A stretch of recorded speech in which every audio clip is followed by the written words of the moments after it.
Kumusta kayong lahat? Ngayon po dito kami sa Lutaw, Labangon. Lutaw, Labangon, Tabugon. So, dinalaw namin ulit ang nabigyan ni Bro Tata ng materyales. Kunti lang yung nabigay, bro, no? Magkano yun? Kunti lang. Unang bigay natin ng materyales ay nagkakalaga ng 5K. 5K lang? May nagdagdag. 4K. 4K? Ang GTM, no? Ang GTM of Scarborough. 4K ang nadagdag. Scarborough, Canada. O ang una, si Ma'am Alma sa Lipa. So talagang hindi kasya yon. So galing dito, matanaw po ang bahay nila na hindi nadingdingan at saka walang kusina pa ang naitayo at saka nabubungan. Pero malaki, alam namin na malaking kulang pa yon. So ano po, shout out ni Ma'am Reggie de Labina. Nagtanong po si Ma'am Reggie de Labina. So sana sa update na to mapanood ni Ma'am Reggie de Labina at saka siguro mag-chat ako sa kanya kung ano pa bang kulang yan. Siguro malaki-laki pa yung kulang, wala pang dingding siguro at saka kailangan mayroong kusina. No? Ganun lang, bro. Ngayon po ay masakit pa yung paa ko, medyo matarik po. Si Bro Tata lang muna ang pumunta doon mag-update, tingnan niya para ma-estimate natin kung ano pang kulang at kausapin mo ulit sila, bro. Kausapin natin.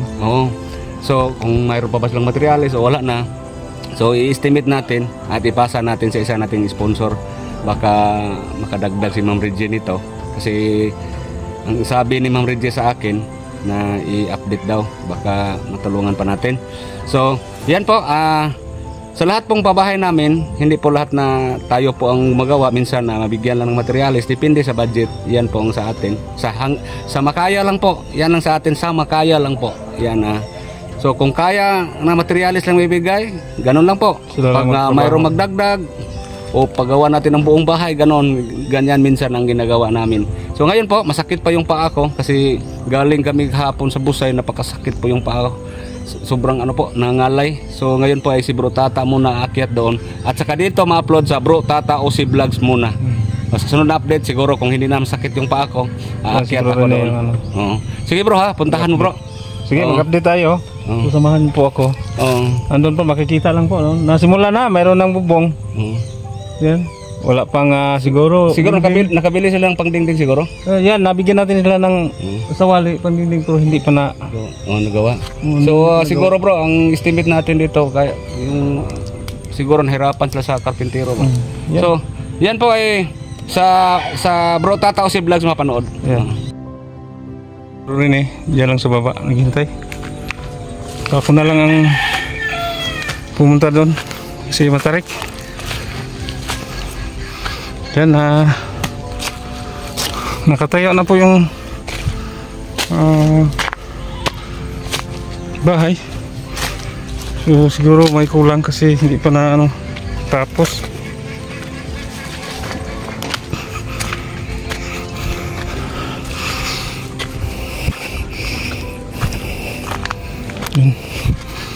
Yan, nandito si Joan. Si Joan, may hapon. May hapon. Dala ba magkuoy? Wala din mo nagkuna ron? Ha? Hindi kayo nang gamas? Wala mo nang guna? Wala ay, dala ba Si Joan, kumusta na? Ito na yung napatayo. Nalisin. Gisiminto kay. Maganda ang pagkagawa, no? Pila na di sukodan ito Ako nila kay. Ha? Ako na dito kasi makabuang Yan po. Kay ang giingon sa gagaw di siminto lang kuno di ko na isaw. Siniminto ko nila. Mari kay sila siminto lang ko na. Sila. Yan po, so hindi pa natapos. Mayroon ng bubong. Yan, at saka mayroon naman tayong pangdingding, hindi pa na gawa. Kaya kasi kulang yung materialis ate, no? Si mama po nila lakaw tao pag sige lang ate. Kuha po mang kahon. Nag-update rami kadyot. Kasi may nagtanong sa amin na sponsor, baka po magdagdag. So mapatapos natin ito. Ate, Joan, para may ayos na kayo matutulugan ba? No? Oo, ano mahuman, oy. Yan po, so yung kulang materialis, kahoy. Dito po. Para sa dingding. Yan. So maliit lang. Nandyan sa baba si Bro Rene kasi hindi siya makaakyat. Ako na lang ang laos dire sa inyo ha. Ito po yung ano kubo nila. So siguro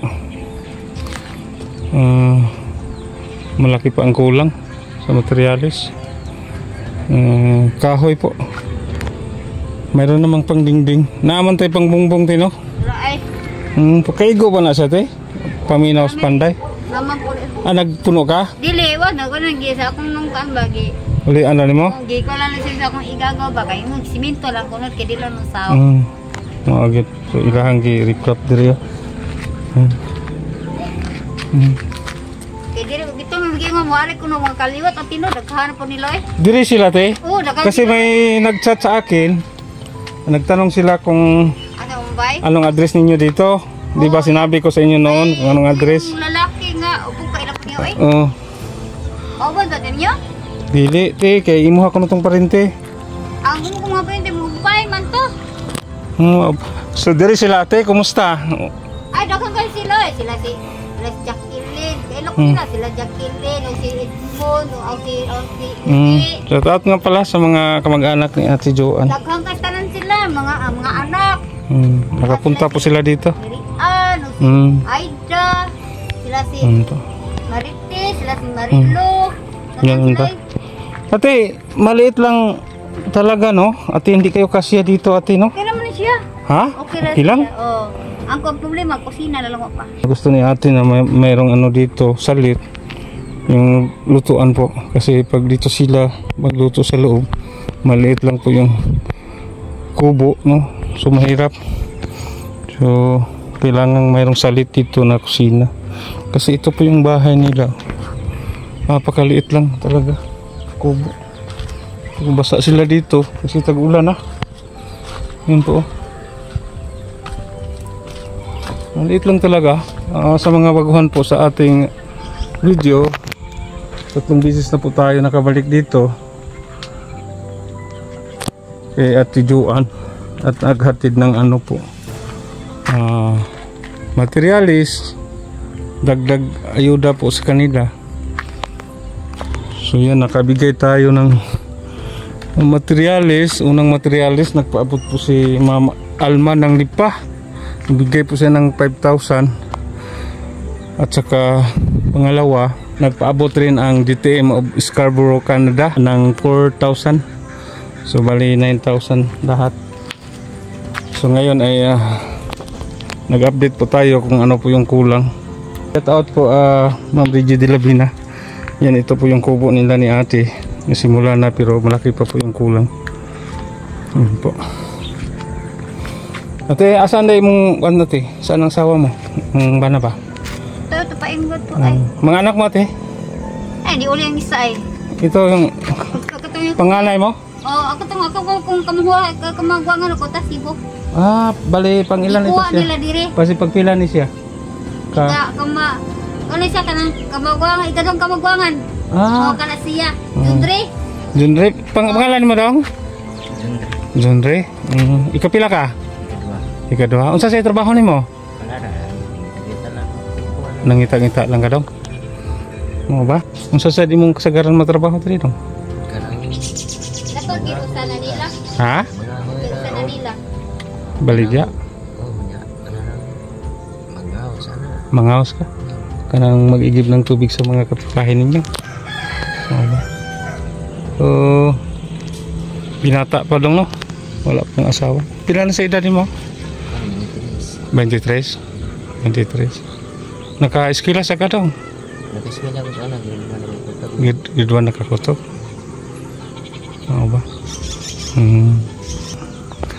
Ya, dyan rin, kung natay materialis kaluyan o na magdugang materialis, tabang-tabang na kadaris. Yan po. Ito yung bahay nila dito sa loob po. Pakaliit lang talaga.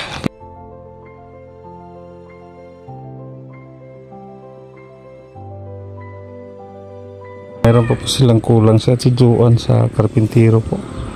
Kasi na short po sila. Kasi maliit lang po yung budget. Yan, hindi po natapos.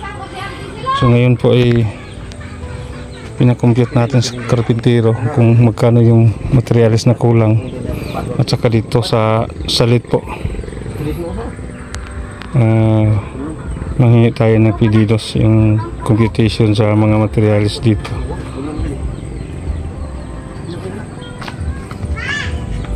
Nandito po yung karpintero, siya po ang nagpanday nito. Tulo? Lupa naman din eh. Lupa? Ito na lang ikuha na kasi, walo. Yan po sabi ng karpintero, 8 size daw yung sukat sa kubo nila ni ate. So kapag lagyan ng salit, ako man sa nigi agad ang sin kay 5 raman. so balik ano na 8 by 16. So pa ni siya, kung pa ni siya og duha. Oh. Maani ang kulang nga materialis dire. Yeah, dire. Ito po yung kulang para dito. So yan lang po ang update natin ngayon. Maayos lang po ang pagkagawa, kaso lang hindi pa natapos. Malaki pa ang kulang sa materialis. Napakalaki pa, no? At saka mayroon pa lang kulang sa karpintero. Mayroon pa. Sige, yan po ay i-update namin kayo sa sunod. So kasapin pa namin ang pwedeng mag-sponsor nito para mapaganda pa yung bahay nila at mapayos pa. So sige lang, yan lang ang kaya ng budget. So sana sunod na araw, sa sunod na update namin sana kung makumpleto yan, magawa ng kusina, no? Sige, yan. babay mo na sa ngayon. Oo. Yan lang po ang update natin ngayon.